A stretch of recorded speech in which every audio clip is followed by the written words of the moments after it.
호세아 6번째 묵상입니다. 구약 성경 호세아서 1장 6절부터 9절 말씀 봉독하겠습니다.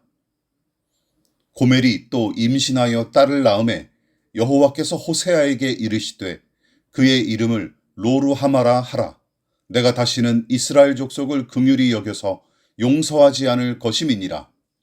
그러나 내가 유다 족속을 긍휼히 여겨 그들의 하나님 여호와로 구원하겠고 활과 칼이나 전쟁이나 말과 마병으로 구원하지 아니하리라 하시니라. 고멜이 로루하마를 젖댄 후에 또 임신하여 아들을 낳음에 여호와께서 이르시되 그의 이름을 로암미라 하라. 너희는 내 백성이 아니요 나는 너희 하나님이 되지 아니할 것임이니라. 호세아는 하나님의 명령에 따라 음란한 여인 고멜을 아내로 맞아들였고 그녀를 통해 첫째인 이스르엘을 필두로 로루하마와 로암미까지 세 자녀를 얻습니다. 이처럼 호세아는 선지자의 사명을 자신의 아내와 자녀를 향한 하나님의 뜻에 순종함으로써 시작했죠. 그러니까 하나님은 한 가정의 가장, 아내의 남편, 그리고 세 자녀의 아비로 호세아를 부르십니다. 그래서 신부인 이스라엘의 남편이자 자녀로 삼은 이 백성의 아비가 되신 하나님 아버지의 마음을 아내인 고멜과 세 자녀를 통해 버거울지라도 그는 몸소 체득하는 중이죠. 그런데 농부가 씨를 뿌리다 하는 뜻을 살짝 변용하여 하나님이 흩어버리신다 하는 의미로 붙인 큰아들 이스르엘은 물론이고 둘째 딸인 로루하마의 이름은 은혜 혹은 긍휼을 얻지 못한 자를 뜻하고 셋째 아들인 로암미는 내 백성이 아니다 하는 뜻으로 이름을 붙인 것이 꽤 인상적입니다. 물론 첫째와 마찬가지로 둘째와 셋째의 이름도 하나님께서 친히 지어주신 까닭에 영광스럽고 감사하게 생각할 필요는 있겠지만 여러분, 죄다 부정적인 의미로 지닌 이름인 까닭에 부모 입장에서는 마냥 좋게만 생각할 수 없는 노릇이죠. 당연합니다.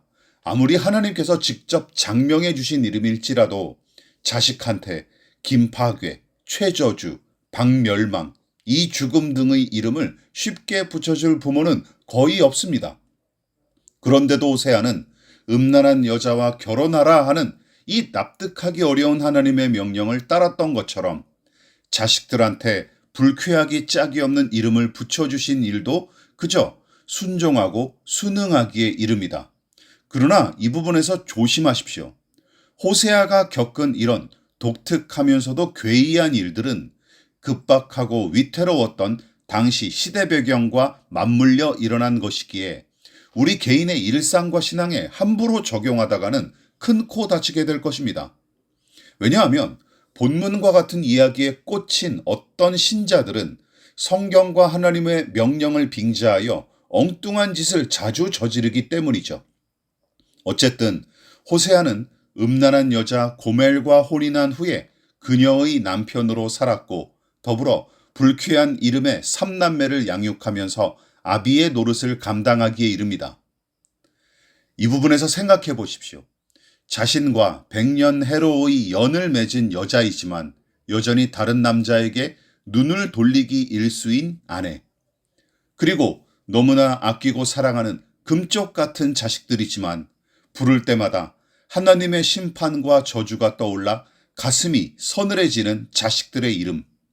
다시 말해 가장 가까운 가족이 도리어 호세아에게 더 큰 부담과 실망을 안겨주기 일쑤였을 테고 거기에 비례하여 그의 슬픔과 아픔도 점점 더 깊어졌을 게 뻔합니다.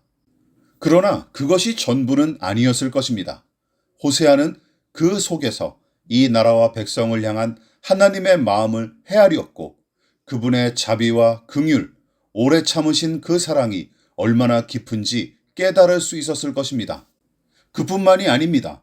사랑할 만한 사람을 사랑하는 그야말로 누구나 할 수 있는 사랑이 아니라 사랑하기 힘든 사람마저 사랑하는 법을 배우고 있는 중이죠.